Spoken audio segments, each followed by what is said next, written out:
"Everyone's replaceable, sweetheart," that's what he said. Right after I slid the HR form across his polished mahogany desk, right after I explained, calmly, politely, that I'd been here 5 years without a single sick day, with back-to-back A+ reviews, and all I was asking for was a 5% raise to match inflation. He didn't even read it. Just pushed the paper back with one finger, smiled like I was a child asking for dessert before dinner, and then patted my arm. Full-on pat like I was a golden retriever who just barked budget forecasting. Then he laughed, loud enough to turn heads through the glass walls, looked over at our sales lead and said, "She's a good worker. But come on, they're all good, everyone's replaceable." I didn't blink, I didn't cry. I just stood there as his voice echoed in my ears like a punchline I didn't know I was the butt of. 5 years. 5 years of giving this company my weekends, my brain, my best ideas, my sleep. 5 years of eating lunch at my desk while he took golf calls on speakerphone like a suburban Gordon Gekko. He offered me a protein bar on the way out, one of those chalky meal replacement things from his drawer stash. Said, "Here, keep your energy up, Janet. Q4's brutal." I walked back to my desk without saying a word. Didn't toss the bar in the trash, didn't scream in the stairwell, and even slam the keyboard like Carl in accounting when someone moves his stapler.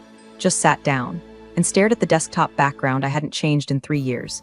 It was a picture from the corporate retreat, me smiling mid-sunset, holding up a champagne glass after getting thanked for saving the Fortway account. They'd used that picture on the company's LinkedIn for weeks. And in that moment, I realized something. I wasn't angry. I was done. Done being polite, done shrinking, done waiting for someone to notice that I was the damn engine behind 70% of their revenue systems. So yeah, that was the day it all snapped. The day something inside me shifted. You know that click in your brain when someone says the wrong thing at the wrong time and your soul just goes, "Noted. Let's burn it all down professionally and with precision." And I know you're listening, maybe during your commute or while rage filing expense reports. If you've ever had a boss call you replaceable after you bled for a job, you get it. If this story hits even a little close to home, hit that like button and subscribe because apparently 95% of folks forget, and we've got more stories like this that'll make you feel very, very seen. Plus, it really motivates our team, which is replaceable, but only if they keep leaving the coffee pot empty. Anyway, that day, after the protein bar and the arm pat, I opened a folder tucked behind my old HR emails. It had one document in it, a document I'd written 3 years ago, a document that, in exactly 9 days, would bankrupt the man who laughed in my face. The document was titled, with all the charm and camouflage of corporate legalese, Supplemental Addendum B Workflow Authorization and Process Ownership Clause. You'd think it governed copier usage or vacation rollover with a name like that. That was the point. 3 years ago, back when the company was hemorrhaging clients faster than the breakroom fridge leaked water, I had pitched a new process, one I built from the ground up, designed to streamline data intake, reporting, and compliance in a way that made audits laughably easy and turned every other department into accidental fans of ops. I called it Janet Flow, half-joking, until it stuck. I presented it to the leadership team like any other project, with mock-ups, projections, and a color-coded slide deck that made even the CFO nod. And when they said yes, I didn't just hand it over. I asked legal to sign off on a clause I wrote myself, buried in the fine print of implementation paperwork. It stated that the core workflow, its design logic, internal tooling, structure, and automated triggers, was licensed to the company for use but remained my intellectual property unless expressly renewed in writing on an annual basis. Back then, they were so desperate for a solution they probably would have signed a clause giving me naming rights to the office dog. Legal approved it. Probably assumed it was boilerplate, but it wasn't. And more importantly, it was never renewed. Not once in 3 years, that morning. Still humming from the slap of humiliation my CEO had dished out like it was casual Friday banter, I pulled open my archive drive. Navigated past old payroll disputes, vendor invoices, and my performance reviews that read like love letters to a system no one understood but desperately needed. There it was. Signed, dated, initialed by legal. No renewal attachments. Suddenly, that moment in his office didn't feel like a loss. It felt like a turning point. He hadn't just dismissed me. He declared himself too arrogant to check the paperwork that held his company together. I sat with that thought, really let it settle in my chest. I wasn't powerless. I wasn't invisible. I was holding the pin to the grenade he'd built his business around. And here's the beautiful, bitter irony. That same afternoon, I knew exactly who would be interested in seeing that document. Greystone Partners, our biggest competitor, firm that lost 3 major accounts to us in the last 18 months because my workflow made us faster, cheaper, cleaner. The firm whose CEO once told me, over watered-down wine or charity banquet, "If we ever lose to your team again, I'm just going to offer you a job." I found his direct line. Still had the number saved under Longshot from 2 years ago when I toyed with leaving and chickened out. I dialed. His assistant picked up, that he was booked until next week. I asked her to tell him one thing. "I'm Janet from Atwell Group. I'd like to show him a document that could shift 70% of our shared market overnight." There was a pause. "Then can you be here by 3? Yes, I could. By the time I printed the addendum, changed into the emergency blazer I kept behind my door, and called a car, I wasn't even shaking. That was the moment shame gave way to strategy. I wasn't the admin girl anymore. I was the keystone, the buried clause, the checkmate move he never saw coming. The reception area at Greystone Partners smelled like money and eucalyptus. Big glass walls, muted grays, a front desk that could have doubled as a sushi bar. The kind of place where no one says let me check, they just know. I stepped in with one folder tucked under my arm. No resume, no laptop, no backstory rehearsed. Just me. My favorite lipstick, applied in the Uber like war paint, and the document that could legally dismantle a company. His assistant was already standing. "He's ready for you, Miss Carter." The CEO of Greystone, Nathan Reed, was waiting behind a desk that made my old bosses look like a garage sale find. He didn't get up. Just motioned to the chair across from him and said, "I'm intrigued." I didn't waste time. I placed the folder down like a dealer at a blackjack table. Opened it, turned it to face him. "Read that section. Page 3, clause 12. He arched a brow but didn't speak, just flipped, "Read." His eyes didn't move like someone skimming, they locked in line by line. The silence between us thickened until it hummed. Then he leaned back, tapped twice on the edge of the paper, and looked up. "Agree." One word, that was it. No questions about my background. No request for references. No slideshows or job titles or salary talks. Just agree. I exhaled, not relief, confirmation. He slid the folder back like it was a signed treaty. "I'll have my legal team draft the licensing agreement. You'll retain intellectual property, full oversight, and discretion over who has access. We'll enforce it." And, I asked, already knowing the answer. "And we'll send a cease and desist the moment you say go, retroactive to the date of license expiration." Which, by his calculation, he already knew was nearly 24 months ago. He wasn't playing catch-up. He was already 10 moves in. "Are you prepared to follow through?" he asked. "Because once this starts, it won't stop until they hit bottom." I looked him dead in the eye. He called me replaceable. He built his entire infrastructure on the process I designed and never renewed the right to use.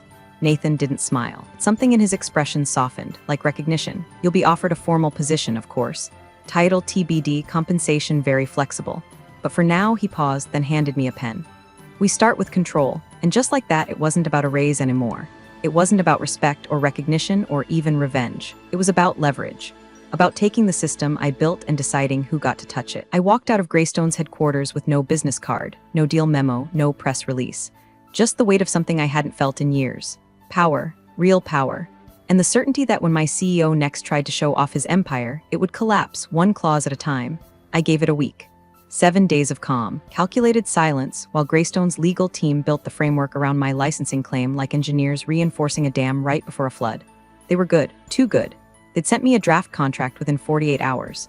By day 5, the cease and desist letter was reviewed, printed, and sealed in an envelope with a timestamp and a "do not open" until sticky note slapped across it.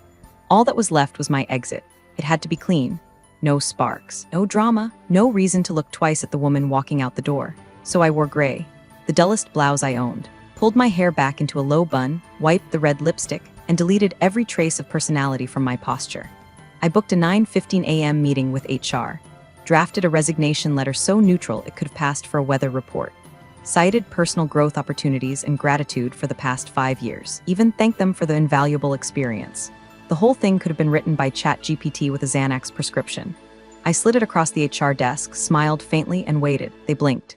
"Janet, you're leaving?" "Yes." "Effective when?" "End of next week. Happy to assist with handover documentation." I watched them try to calculate what would be lost without me and fail because they'd never really understood what I did. That was the brilliance of it. I was the backbone, but I didn't look like one. No corner office, no direct reports, just quiet systems, silent precision. They printed my exit paperwork. I signed with steady hands. Then I walked to my CEO's office. He was on a call, probably bragging about his new espresso machine to someone who didn't care. When he saw me, he held up one finger, wrapped the call in 30 seconds, and leaned back in his chair like a man about to humor a child asking for crayons.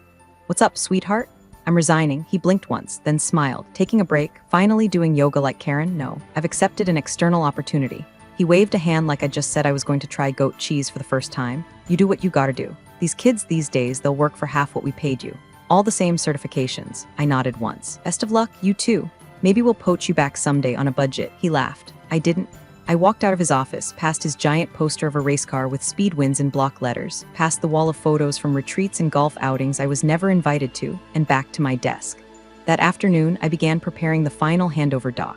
Just enough detail to look cooperative, not enough to hand them the map. I deleted every local copy of Janet Flow, disconnected my personal email from the backups I'd used as a failsafe, pulled my plants from the windowsill, By the time Friday hit, I had 3 thank you cards in my inbox, one awkward hug from finance, and a sugar cookie shaped like the company logo from HR. No suspicion. No hint. They thought I was walking away, but I wasn't. I was just stepping back so I could watch the fall from a better angle. It started with a hiccup. A Tuesday morning email from one of our mid-tier clients. A polite, corporate-scented request. Can you please provide the updated licensing confirmation for your workflow engine? Our procurement team is flagging a renewal discrepancy. That was the phrase that cracked the first tile. Renewal discrepancy. I read it from my phone while sipping coffee on the balcony of my new temporary apartment, which I'd rented under a different name just in case things got loud later. I didn't respond. I didn't forward it. I didn't even screenshot it. I just smiled and took another sip. By noon, 2 more messages trickled into my personal inbox. One from a former colleague in sales, subject line, Janet, quick query, workflow license, and another from the compliance officer, Robert, who had always seemed like the only person in the building who read more than his own email signature. Hey, hope you're well. Weird question, but do you happen to have a copy of the licensing doc for your system? Legal can't seem to locate the renewal. I figured maybe you filed it somewhere I don't have access to. No rush, just let me know. I stared at that one for a while. Not because I was tempted to reply, but because I knew Robert. Robert didn't get spooked easily. If he was emailing me directly, skipping the new ops lead and pinging a former employee off record, it meant the ground was already shifting. By day 3, I was getting text messages. Hey Janet, sorry to bother you, but did you ever finalize the Q1 license? And do you remember if you were CC'd on the renewal email for Fortway's contract? They're stalling payment.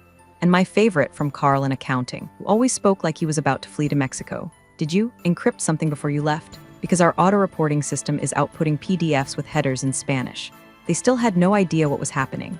And at the helm of the ship, my old CEO, Captain Arrogance himself, still smiling, still brushing it off in meetings as a transition hiccup, telling staff that I was just admin-level support who made forms look pretty. He said that out loud, in front of people. Someone even posted it on Slack.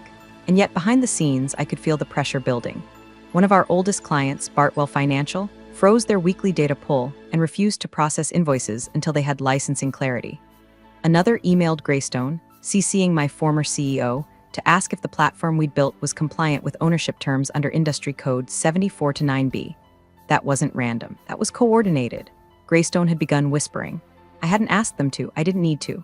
All I'd done was let them know which clients used my system and when their current license technically expired. Everything else, gravity. No cease and desist had been sent yet, not officially. This was just the rumble, the pre-quake shudder in the floorboards. But inside Atwell Group, they were scrambling, quietly, clumsily, blindly, trying to find files that didn't exist, renewal emails that were never written.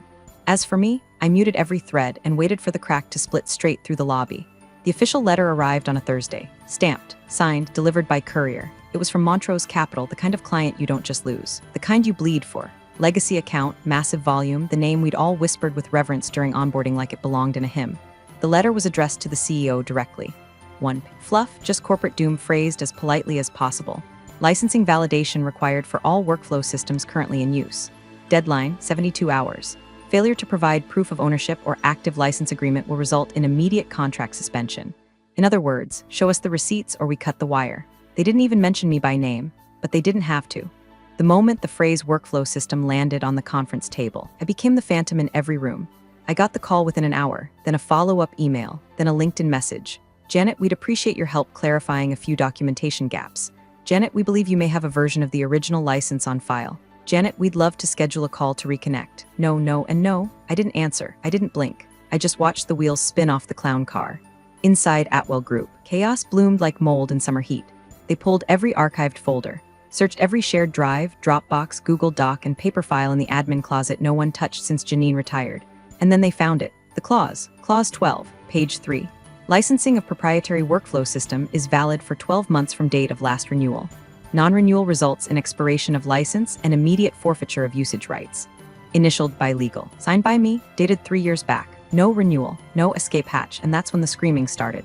My old CEO, Mr. Replaceable, was reportedly seen in the Monday strategy call red-faced, pacing, waving the document around like it was a snake. Blamed the legal team first. Then the ops lead. Then, for some reason, IT. They tried to argue it was an oversight, that surely I wouldn't enforce it, that it was symbolic. The head of legal shut that down in 5 words. It holds up in court. Montrose Capital didn't flinch. Fortway followed suit, then Argo Partners. 3 major clients, all demanding license confirmation or immediate discontinuation of services. I was the license, and I was gone. They tried to pivot, tried to rebuild, tasked the junior ops analyst with creating a lightweight replica of the system. It crashed in test mode. Twice. Outputted gibberish and flagged the CFO's name in a fraud filter. They called again, this time from a different number. Janet, please, let's discuss options. You don't want to burn bridges. Funny. I didn't remember being offered that courtesy when I asked for 5%. The panic began to spread through the ranks. Someone forwarded me a screenshot from their Slack. Has anyone spoken to Janet? She didn't leave on bad terms, right? Did we renew with her? Guys, this is serious. If Montrose pulls out, Q4's gone. The rival CEO, Nathan, sent me a short message that day. Just a line, anytime you're ready. He meant the cease and desist, but I wasn't there yet, not yet. I wanted them to sweat. I wanted my old CEO to sit through meetings with sweat sliding down the back of his overpriced dress shirt while he explained, again and again, how the woman he called replaceable just took the company's spine with her. The spiral had begun, and I wasn't done turning.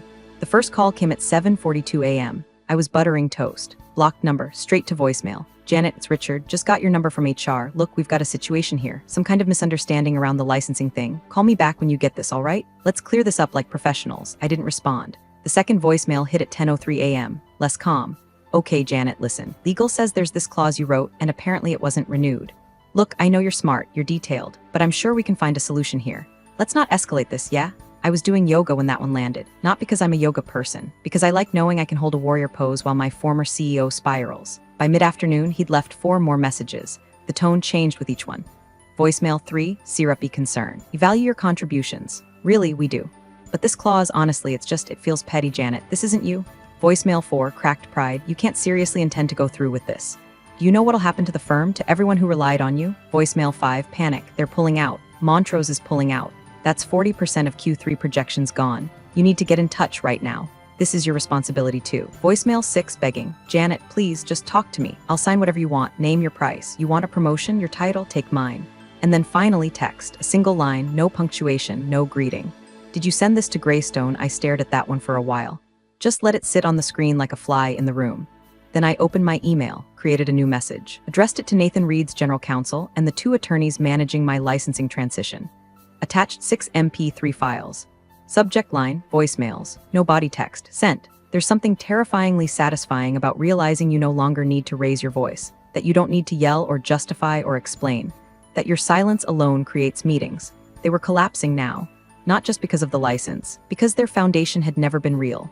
They built their revenue on my system, their contracts on my structure, and their reputation on my diligence, and never once thought to ask who owned the bedrock. Until now. Robert, the compliance guy, sent one last Hail Mary of an email. Subject line, out of options, body. Janet, if you're still monitoring these, just know I tried. I pushed them to renew last year. No one listened. If there's anything you'll consider doing, anything to slow this train down, I'd urge you to do it now. I didn't reply. I was already packed for my trip to Boston, where Greystone's official signing would take place. I booked a window seat. Sometimes you want to see things fall from 30,000 feet.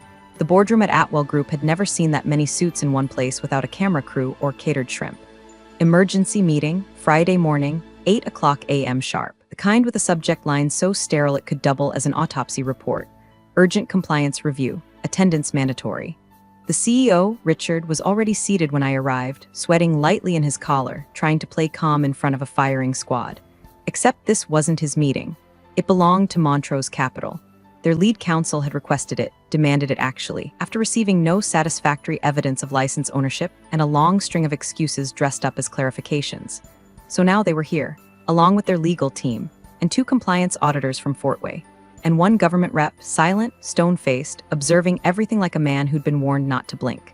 And Nathan Reed, CEO of Greystone, leaned back in his chair like he'd rented the whole floor, his attorneys flanking him with leather briefcases and the smug composure of men who knew how the movie ended. I was the last to enter, not called by Richard, not summoned by the board.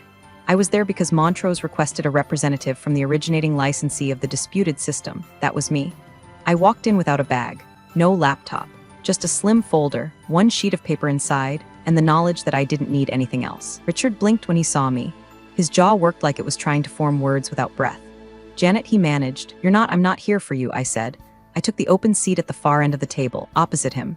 Someone from Montrose cleared their throat. Shall we begin? The next 40 minutes were everything I'd waited for. They walked through the timeline, date of initial licensing, date of expiration, lack of renewal, continued usage of proprietary architecture. Richard tried to claim ambiguity, said the clause was buried, that it was never meant to be a hard stop. that Janet Flow, he called it that for the first time ever, was a collaborative product. Nathan's lawyer calmly read Clause 12 aloud, emphasizing exclusive rights retained by originator and renewal required in writing annually. Then the Fort Way rep added flatly, "We've suspended data processing until this is resolved. Any delay puts your federal compliance at risk." Richard turned to the board, desperate now. "We can fix this. We just need Janet to confirm temporary license continuity until we sort the legal details." Eyes turned toward me. I opened the folder, pulled out the single page, slid it across the table.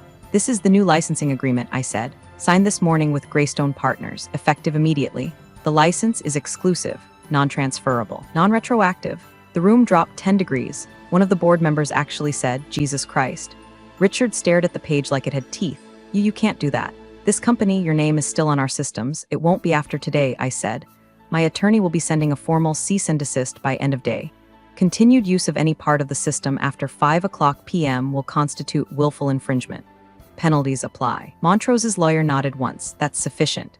Our contract with Atwell Group is now suspended." Fort Way followed. Argo said they'd be reevaluating immediately. I stood. "Thank you all for your time." I didn't look at Richard again. Didn't need to. The board had already stopped listening to him, because now the only person in the room with leverage was me. Richard didn't speak for a full 15 seconds. His eyes scanned the page like it might transform into something else if he stared hard enough. It didn't. At the top, Greystone Partners LLC, below, exclusive licensing agreement Janet Flow operational workflow V3.1 and derivatives. Signed by me, dated, witnessed, legally bulletproof. He looked up slowly, but the room was already ahead of him. Montrose's lead counsel closed his binder. "This invalidates your operating framework. As of now, our data feeds are suspended." Fort Way's compliance officer followed suit. "Pending independent review, all future disbursements are frozen." A third client rep whispered to their associate, already pulling out their phone, likely to draft the termination notice. I could see it click behind Richard's eyes, that slow, dawning horror of a man realizing the trap wasn't set today. It had been sitting there for years, right under his coffee-warmed, ego-stuffed nose. "Janet," he said hoarsely, reaching for tone but finding none, "this is your company too. You built this with us." "You know," I said, calm as a scalpel. "I built the system, you used it, and now you don't have the right to anymore." Nathan, the Greystone CEO, finally leaned forward, broke his quiet. "We've prepared a formal cease and desist, effective immediately. You are to halt all operations involving the Janet Flow system and its derivatives. Violation of this order constitutes willful infringement, which triggers legal damages on a per-instance basis. You'll find the breakdown in the packet." He slid the folder across the table. The sound it made, soft, final, might as well have been a death knell. Richard didn't open it, he just slumped. Shoulders slack, tie crooked. The sweat stain blooming across his collar now large enough to read as surrender. "You don't have an alternative," Nathan continued. "Your staff is untrained. Your data pipeline is built entirely around our licensee's architecture. You can try rebuilding, but you won't meet compliance benchmarks for 6 months. You'll be bankrupt in 3. The silence in the room was a pressure drop. Everyone felt it. The moment where a company ceases to exist, not with fire, not with scandal, but with one missed signature. I gathered my folder, tucked it under my arm. Richard tried once more, voice barely above a whisper. "You could have told me." I paused. "I did," I said, "when I asked for 5%. I left the room without another word. The elevator ride down was quiet. I didn't smile, didn't cry, just breathed. Outside, a black car waited, courtesy of Greystone. By noon, I was stepping into their tower, greeted with a firm handshake, escorted up to the 28th floor. Nathan walked me into my new office, corner suite, glass walls, fresh paint, and a view that overlooked the husk of Atwell's headquarters 3 blocks away. He placed my new badge on the desk. "I hope you like espresso," he said. I nodded once. "Only if it's stronger than regret." He chuckled, then paused at the doorway. "You know," he said, hand on the frame, "I was there at that gala 3 years ago. Heard him call you replaceable during his speech." He looked back at me, not anymore. Then he shut the door. Big thanks for watching, you sneaky seniors. Subscribe to keep the coffee pot brewing revenge. Your ex-colleagues won't know what hit him.